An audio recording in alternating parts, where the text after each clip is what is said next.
Season 2. Istri untuk Sang Mafia. Bab 9. Arumi dan Max diam-diam memperhatikan interaksi antara Zain dan Felicia. Gadis asing yang tidak mengingat siapa dirinya. Begitulah keadaan yang ditunjukkan Felicia saat ini. Lihatlah, Si. Kalau semakin lama gadis itu di sini tanpa hubungan yang jelas, bukanlah itu tidak baik. Jadi, apa yang harus kita lakukan? Cecar Arumi sambil menggoyangkan lengan suaminya. Max terlihat menghela napas kemudian menghembuskannya pelan. Bagaimanapun, keadaan gadis itu sekarang adalah akibat perbuatan putra kita yang terlalu polos itu. Biarkan dia yang bertanggung jawab. Kalau perlu kita nikahi saja keduanya, kata Max pada akhirnya, mengeluarkan maklumatnya sebagai kepala rumah tangga. Tapi, gadis itu lupa siapa dirinya, Si. Bagaimana bisa kita menikahkan anak gadis orang dalam keadaan dirinya yang tengah melupakan sebagian ingatannya? Mau bagaimana lagi, Jauzatiku? Daripada jatuh kepada zina, lebih baik kita nikahkan mereka sebelum digerebek warga.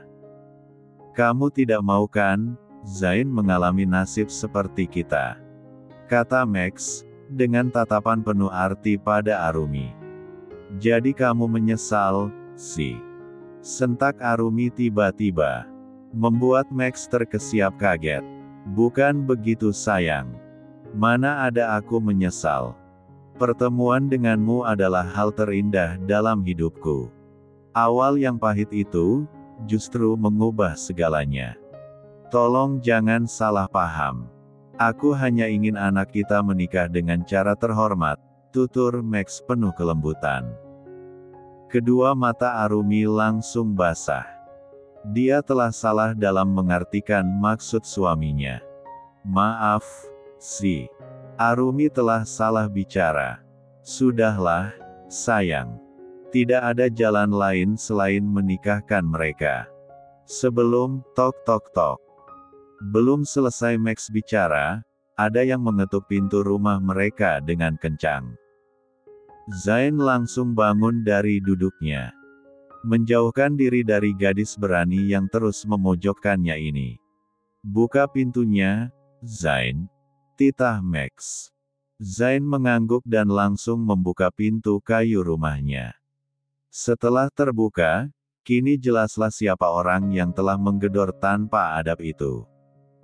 Assalamualaikum. Sapa pria dengan kumis tebal yang kini berdiri dengan angkuh di hadapan Zain. Ada beberapa orang pria berpakaian hijau, ciri-ciri dari pihak keamanan desa.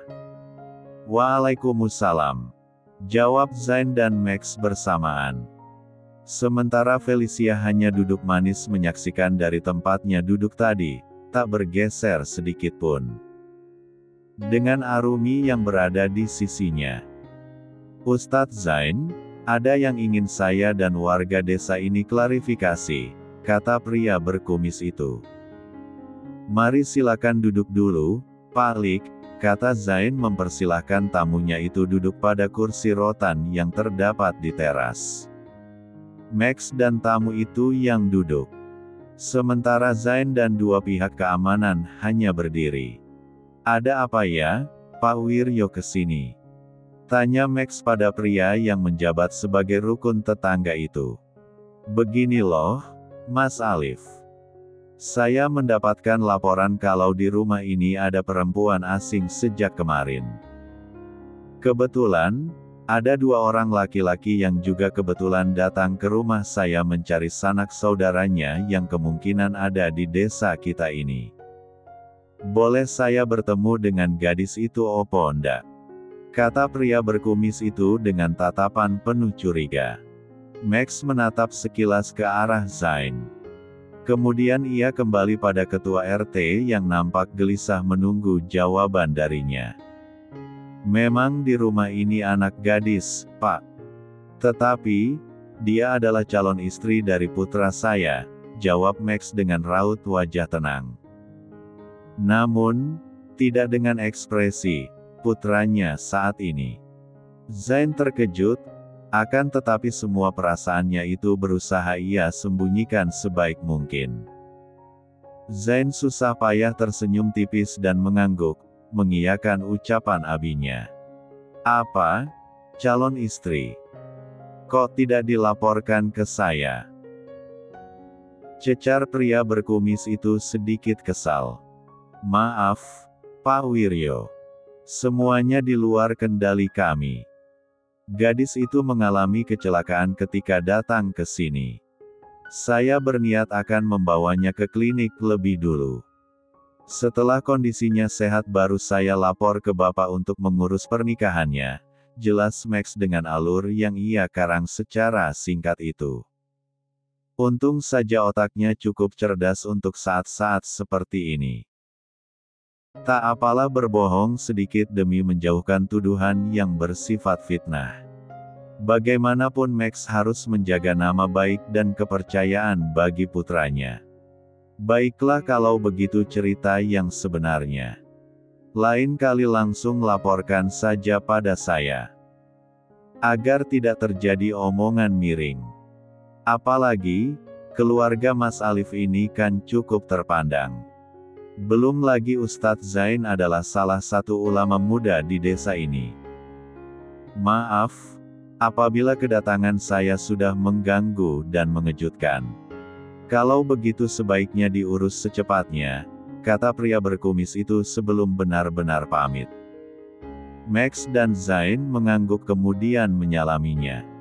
Selepas kepergian para tamu, Max menarik putranya itu ke dalam rumah.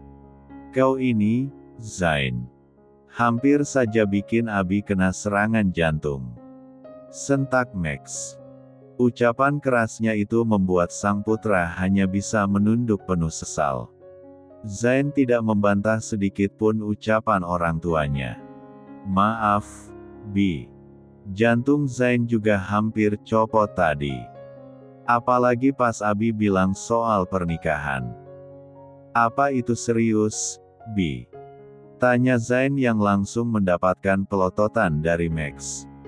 Kau pikir, Abi main-main saat mengatakannya. Kau yang membawa gadis itu ke rumah ini dalam keadaannya yang terluka. Itu artinya kau harus bertanggung jawab. Nikahi lalu obati sampai sembuh. Titah Max tegas. Arumi hanya diam tak ikut bicara. Wanita itu menahan napas acap kali suaminya bersikap tegas terhadap putranya itu. Felicia tersenyum tipis sekali. Hingga tidak ada yang menyadarinya. Gadis itu rupanya senang sekali karena keinginannya untuk dinikahi sang ustadz tampan akan segera terjadi. Maafkan Vel, Mom, Dad. Misi ini akan menunjukkan bahwa Vel bisa melakukannya tanpa bantuan si brengsek Darren itu. Maaf, kalau Vel menikah tanpa kalian. Di dalam kamar, Felicia mengeluarkan ponsel dan alat lain yang ia sembunyikan. Moana, kirimkan berkas tentang lahan itu melalui emailku. Titah Felicia pada orang kepercayaannya. Bab 10. Tidak semudah itu, Bi. Gadis ini lupa ingatan. Zain tidak mungkin menikahinya tanpa tahu asal-usul dan nasabnya. Ucapan Zain siang itu di depan kandang bebek. Ia tak mungkin bicara di dalam rumah. Bagaimanapun Zain harus menjaga perasaan gadis asing itu. Mau bagaimana lagi? Para warga sudah tahu keberadaannya di rumah ini. Kita juga tidak bisa merawatnya tanpa ada hubungan yang halal. Kau dan juga Abi akan berdosa meskipun hanya menatapnya. Kau pasti lebih tahu dari Abi tentang hukum ini, Zain. Max menatap putranya itu serius. Menepuk bahunya menyemangati. Gadis itu mengaku bernama Felina sebelum melupakan semuanya. Dia bisa saja menggunakan wali hakim sebagai wali nikahnya, B. Tapi, bagaimana kalau suatu saat nanti gadis itu mengingat semuanya? Zain akhirnya mengungkapkan keraguan dalam hatinya pada sang ayah. Kita pikirkan itu belakangan. Bukan berarti Abi menggampangkan. Tapi, keadaan sekarang itu darurat. Kau harus menjaga marwahmu sebagai ulama desa ini, Zain. Intinya kau harus ikhlas apapun yang terjadi suatu hari nanti. Setelah kalian halal, maka kita dengan leluasa bisa memberikan pengobatan padanya. Kau bisa membawanya ke rumah sakit di kota dengan hati yang tenang, tutur Max bijaksana. Zain mengangguk. Apa yang diutarakan oleh abinya adalah jalan satu-satunya yang harus ia lakukan. Apalagi, gadis itu sendiri telah meminta pertanggungjawaban padanya. Gadis itu justru menginginkan pernikahan ini. Zain merasa ada sesuatu yang mengganjal di hatinya. Tapi pemuda itu tidak paham apa itu. Zain menghela napas panjang. Berusaha berprasangka baik atas jalan takdirnya ini. Insya Allah. Zain siap, B. Max tersenyum lega. Pria itu menepuk kembali bahu putranya yang tegap. Sekarang, giliran Umi yang bicara pada gadis itu. Semoga dia menerima jalan takdirnya ini, kata Max. Sebenarnya, dia yang lebih dulu melamar Zain, B. Allahu Akbar. Max kaget dong. Kaget kan, B? Apalagi aku. Zain terkekeh melihat kedua mata abinya membulat sempurna. Pak Yai tersenyum penuh arti mendengar apa yang diutarakan oleh Max, mengenai rencananya yang akan menikahkan sang putra. Allah memiliki rahasia yang tidak mampu ditembus oleh prasangka manusia. Insya Allah, segala niat yang baik akan berakhir dengan baik. Allah yang menentukan awal dan akhir. Selagi kita selalu melibatkan Allah dalam setiap langkah kita, insya Allah Allah akan menuntun kita pada kebenaran, tutur Pak Yai dari atas kursi rodanya.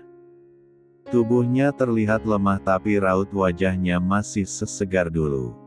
Senyum penuh karisma itu masih bertengger dengan ramah di wajahnya. Kami akan membantu semampunya, Nak Alif. Katakan saja apa yang kalian butuhkan, ucap Bu Nyai. Jazakallahu khair, Pak Yai dan Bu Nyai. Mendapat restu saja saya sudah sangat senang. Semoga ini semua adalah hal yang terbaik bagi putra kami, kata Max penuh haru. Karena pasangan ini menerima semua niat baiknya. Pak Yai bahkan bersedia menjadi saksi nikah nanti. Nak, apa agamamu sebenarnya? Apa kau ingat? Tanya Arumi sambil menghadap Felicia yang telah membuka himarnya. Arumi juga batu saja membuka plester yang membalut luka di keningnya. Saya tidak tahu, jawab Felicia ragu. Selama ini dia sama sekali tidak pernah mempertanyakan apa agamanya bahkan pada kedua orang tuanya. Sejak kecil, Felicia hanya tahu bagaimana cara bertahan hidup dan berjuang untuk meraih apa yang ia inginkan dengan berbagai cara. Termasuk dengan cara menindas yang lemah sekalipun. Itu semua sudah tertanam di hatinya sejak kecil. Kalau begitu, sebelum kalian menikah kamu harus masuk Islam dulu. Kamu harus mengucap syahadat. Karena syarat menikah salah satunya adalah seiman. Soal nasabmu, bisa diwalian dengan hakim. Setelah ingatanmu kembali nanti, kita akan mencari orang tuamu bersama-sama untuk meminta ridhonya. Umi harap, di saat itu kamu tidak berubah pikiran untuk membatalkan pernikahan ini, kata Arumi dengan suara yang bergetar. Sekuat tenaga ia menahan sisi emosionalnya.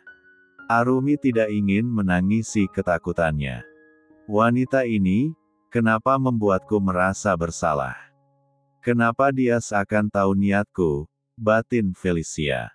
Umi menyukaimu, Nduk.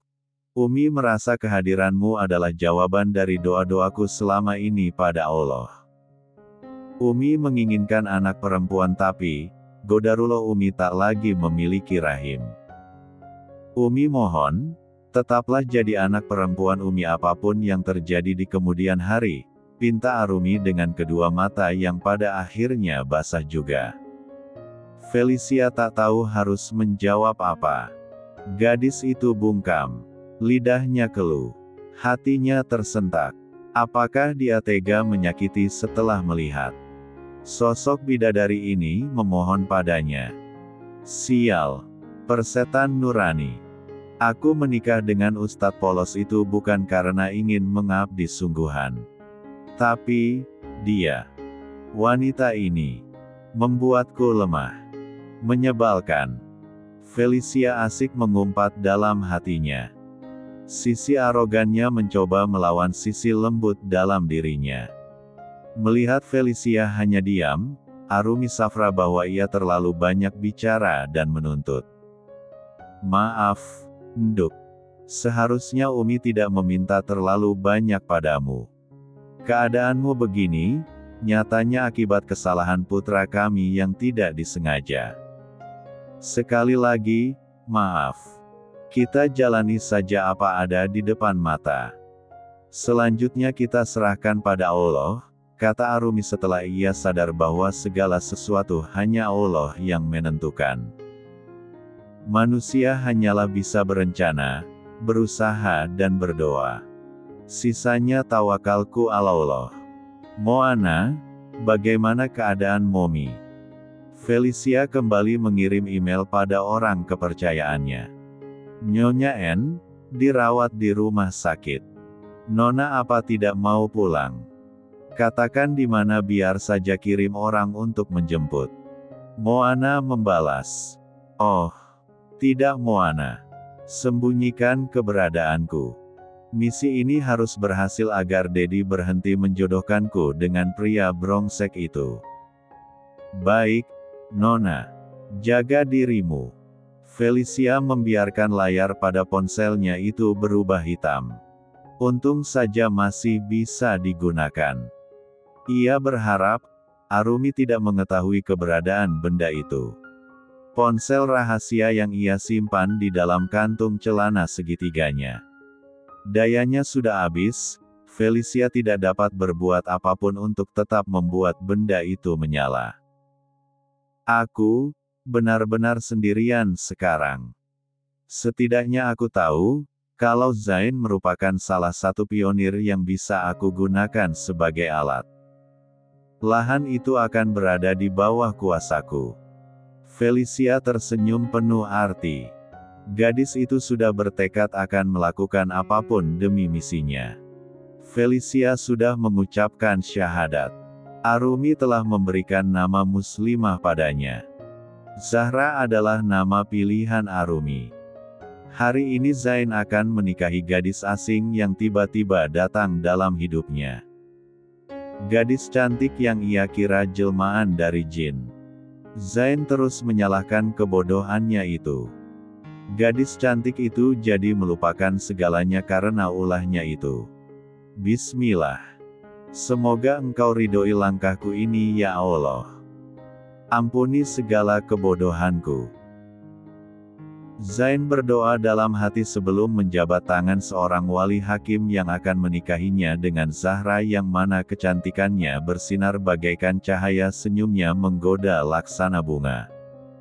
Kamu sangat cantik. Padahal Umi cuma memoles dengan sedikit make up. Pakai cadar ya. Karena tidak boleh ada yang melihat keindahanmu ini selain suamimu nanti.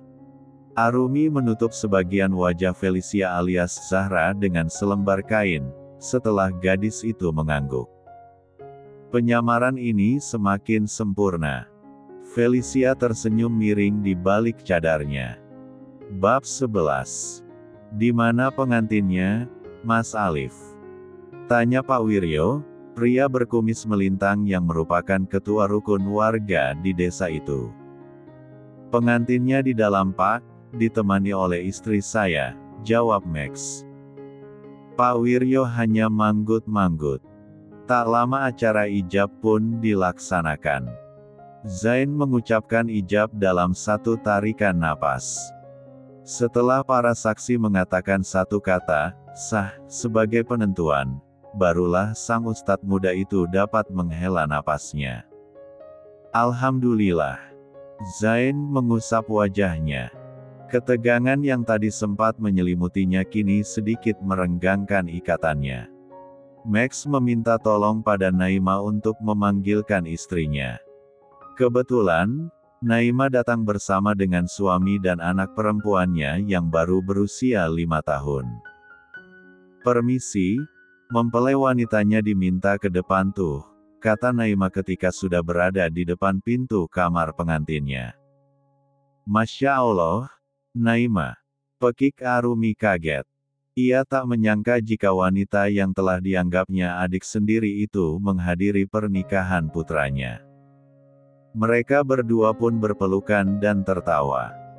Tidak disangka, Mbak Arumi cepat pungut mantu, goda Naima, seraya melirik Zahra yang tertunduk di atas tempat tidur. Tak ada yang tahu bahwa hati gadis itu bagaikan genderang perang saat ini. Rejeki, jodoh dan maut, itu kan rahasia Allah. Tidak ada yang bisa menduga kapan dia datang dan dari mana arahnya. Seperti kamu, yang tahu-tahu dilamar anak Pak Kades, sahut Arumi. Naima kembali tersenyum. Balutan pakaian syari yang melekat di tubuhnya menambah kedewaan serta keanggunan padanya. Tak terlihat bahwa dia adalah mantan pelayan di masa lalunya. Mbak Arumi benar. Ayo kita ke depan. Semua orang sangat penasaran sama mempelai wanitanya. Secantik apa sih sampai Pak Ustadz rela melepas lajangnya, kata Naima kembali melirik ke atas tempat tidur. Kini tatapan matanya bertabrakan dengan Zahra. Sini, Nduk. Kenalkan ini sahabat Umi. Namanya Buklik Naima, panggil Arumi, memerintahkan Zahra untuk berdiri dan menghampirinya. Zahra mencium tangan Naima. Kemudian Naima mengusap ujung kepala Zahra sambil melantunkan doa. Semoga kalian bahagia. Selalu dilimpahkan rahmat Allah dalam mengarungi rumah tangga. Amin. Arumi menjawab doa yang disematkan pada menantunya itu. Kemudian ia menggandeng Zahra keluar kamar. Sedangkan Naima berjalan di sisi satunya lagi. Zain kembali tersentak. Debaran dalam dadanya semakin berdentum keras. Ia bahkan khawatir jika semua orang bisa mendengarkan suaranya itu. Saking kencangnya, Zain merasa telinganya tak mampu mendengar suara lain yang ada di sekitarnya. Ya Allah, tolong tenangkan aku, batin Zain. Keringat dingin mulai mengalir di pelipisnya. Zain berdiri dengan gugup untuk menyambut kedatangan istrinya itu. Silakan untuk pengantin wanita agar segera mencium tangan suaminya, kata Pak Penghulu lantang. Zahra pun maju dengan santai. Kemudian mengulurkan tangannya ke depan Zain. Akan tetapi, Zain sendiri kikuk dan ragu untuk membiarkan tangannya diraih oleh Zahra. Zain, panggil Max sebagai kode agar putranya itu sadar bahwa semua orang sedang memperhatikan mereka. Zain sontak mengulurkan tangannya dan dengan hati tak karuan ia membiarkan Zahra menciumnya dengan taksim. Dengan tangan bergetar, Zain meletakkan telapak tangannya itu ke ubun-ubun Zahra. Kemudian melafazkan doa di sana. Allahumma inni as'aluka khairaha wa khaira ma jabaltaha alaih. Wa auzubika min syarriha wa syarri ma jabaltaha alaih, ucap Zain pelan hingga hanya Zahra yang mendengarnya. Zahra merasa ada sesuatu perasaan asing yang menyusup hangat ke dalam dadanya. Hal itu membuatnya memejamkan mata menikmati sensasi damai yang kerap ia rasakan ketika berdekatan dengan Zain. Zahra mendongak ketika Zain menarik telapak tangannya. Seketika, pandangan mereka pun bertemu cukup lama. Dek dek dek. Zain baru kali ini melihat dengan jelas warna kedua mata indah gadis yang telah sah menjadi istrinya ini. Warna kebiruan itu seakan menariknya untuk menyelam di sana. Jangan dipandang terus. Langsung bawa aja ke kamar, bisik Max yang tiba-tiba sudah berada di belakang Zain. Astagfirullah. Abi. Keterkejutan Zain sontak memutus kekagumannya pada Zahra barusan. Kenapa kaget? Sudah halal, bebas, bisik Max lagi dengan menggoda putranya itu. Sebagai laki-laki ia paham, bahwa Zain sebenarnya sudah menyukai Zahra sejak awal. Selesai ijab gobul, diadakan pengajian untuk mendoakan pasangan pengantin ini. Zain duduk berdampingan dengan Zahra. Pak Yai memimpin doa dan juga tausiah sebagai pesan untuk pasangan pengantin baru ini. Pasangan kita saat ini, adalah takdir yang telah Allah persiapkan bahkan sebelum dunia dan seisinya ini Allah ciptakan.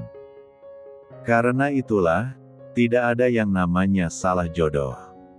Akan tetapi yang ada itu adalah, kita tidak tahu sampai kapan pasangan yang katanya jodoh kita itu ada bersama kita.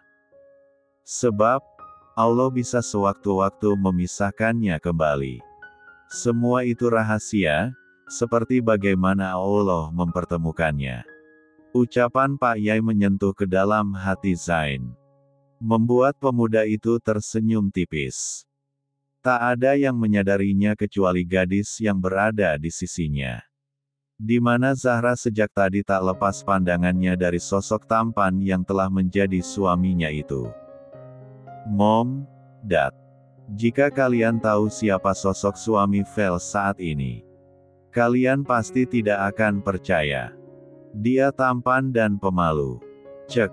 Dia bahkan polos sekali di usianya yang bisa dibilang sudah dewasa ini. Semoga Vel tidak jatuh cinta padanya. Karena cinta akan membuat kita lemah. Vel tidak mau itu. Zahra terus membatin. Logikanya itu berusaha berperang melawan kata hatinya. Setelah pengajian, para tamu diajak makan. Max dan Arumi menyediakan jamuan sederhana untuk para tetangga dan kerabat yang menghadiri pernikahan putra mereka itu. Namun di tengah-tengah jamuan, ada segerombolan pemuda yang datang. Assalamualaikum, Pak Ustadz. Zain bangkit dan menghampiri ditemani oleh Zain dan pemuka desa. Waalaikumsalam. Ada apa? Tanya Zain sopan. Maaf, bukan maksud kami mengganggu acara sakral Pak Ustadz. Tapi, ada mengacau di lahan para warga.